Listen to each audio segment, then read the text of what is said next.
We've come to a position where we're in a new world order, and I'd like to know what the candidates feel our position is in this new world order and what our responsibilities are as a superpower. Mr. President?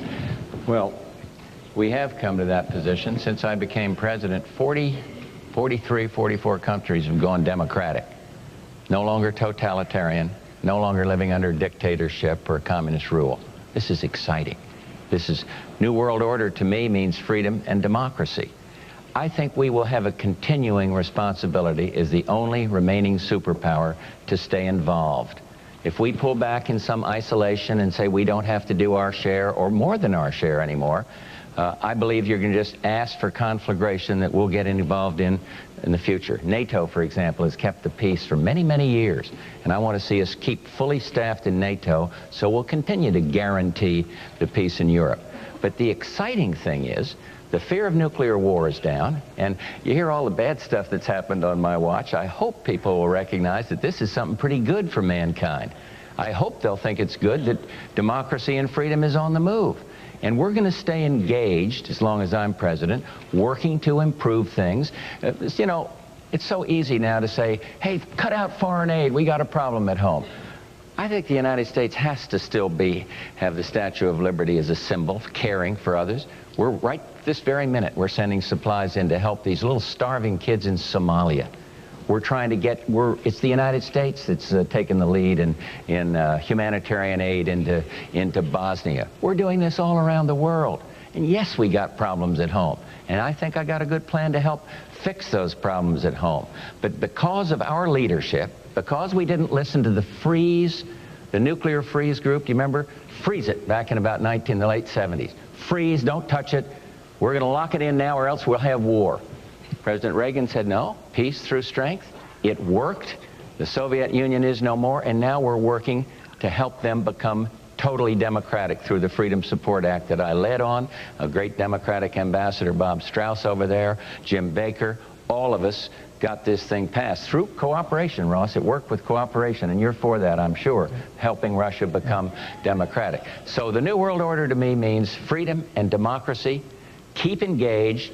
Do not pull back into isolation, and we are the United States, and we have a responsibility to lead and to guarantee the security. If it hadn't been for us, Saddam Hussein would be sitting on top of 3/5 of the oil supply of the world, and he'd have nuclear weapons.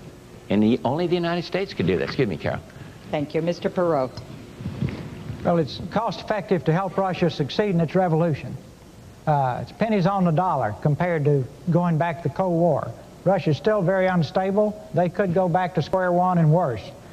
There's still, all the nuclear weapons are not dismantled. I'm particularly concerned about the intercontinental weapons, the ones that can hit us. We've got agreements, but they're still there. With all this instability and breaking into republics, and all the Middle Eastern countries going over there and shopping for weapons, we've got our work cut out for us. So we need to stay right on top of that and constructively help them move toward democracy and capitalism. We have to have money to do that. We have to have our people at work. See, for 45 years we were preoccupied with the Red Army. I suggest now that our #1 preoccupation is red ink in our country. And we've got to put our people back to work so that we can afford to do these things we want to do in Russia. We cannot be the policeman for the world any longer. We spend $300 billion a year defending the world. Germany and Japan spend around $30 billion apiece.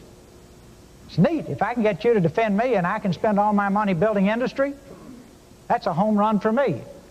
Coming out of World War II, it made sense. Now, the other superpowers need to do their part. I'll close on this point.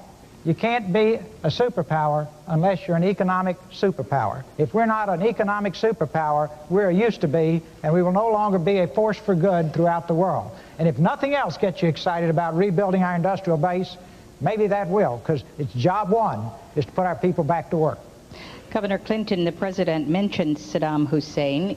You're vice president, and you have had some words about the president and Saddam Hussein. Would you care to comment? I'd rather answer a question first, Okay. and I'll be glad to. Because the question you ask is important. The end of the Cold War brings an incredible opportunity for change. Winds of freedom blowing around the world, Russia demilitarizing. And it also requires us to maintain some continuity, some bipartisan American commitment to certain principles. And I would just say there are three things that I would like to say. Number one, we do have to maintain the world's strongest defense. We may differ about what the elements of that are.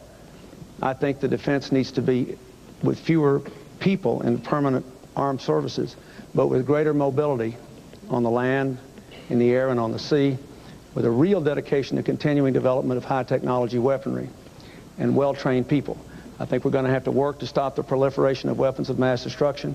We've got to keep going until all those nuclear weapons in Russia are gone and the other republics.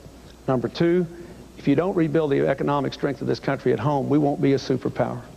We can't have any more instances like what happened when Mr. Bush went to Japan and the Japanese Prime Minister said he felt sympathy for our country. We have to be the strongest economic power in the world. That's what got me into this race, so we could rebuild the American economy. And number three, we need to be a force for freedom and democracy, and we need to use our unique position to support freedom, whether it's in Haiti or in China or in any other place. Wherever the seeds of freedom are sprouting, we can't impose it, but we need to nourish it. And that's the kind of thing that I would do as president, follow those three commitments into the future.